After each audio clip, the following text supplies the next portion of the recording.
Leo Varadkar has offered a glimpse of the panic at the heart of the Irish government after saying Boris Johnson's dramatic Brexit play has set off alarm bells, while hinting at his willingness to compromise.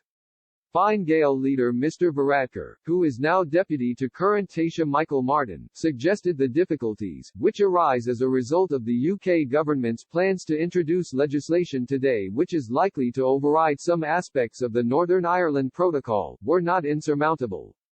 They are also indicative the government's realization in respect of the precarious situation Ireland finds itself in. Mr Varadkar also suggested Mr Johnson's move could be brinkmanship aimed at forcing the EU's hand on sticking points including fishing rights and state aid.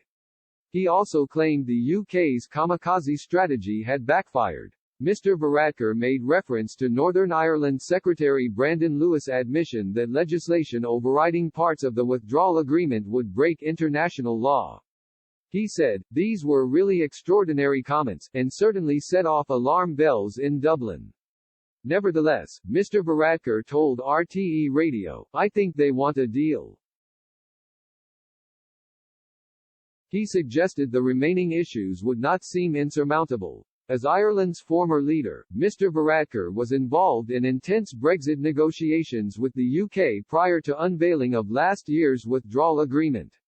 His comments, allied to those of Foreign Minister Simon Coveney, who yesterday urged cabinet colleagues not to overreact in the face of UK Prime Minister Boris Johnson's plans, will likely be regarded in London as clear evidence of Dublin's desperation to find a compromise. Mr Coveney, who recently rejected the chance to be appointed Ireland's next European Commissioner, urged his colleagues not to jump the gun on Monday after reports of the new legislation emerged. He said, "Is this political gamesmanship or is there really a piece of legislation that's going to emerge this week, which is contrary to the withdrawal agreement?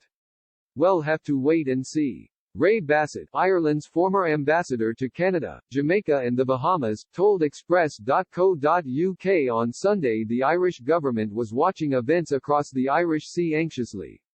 Speaking after UK chief negotiator David Frost warned Britain was not afraid to walk away from the negotiating table, Mr Bassett said, "There must be extreme nervousness in government circles in Dublin. They bet heavily on the Remainers in London and have lost the bet.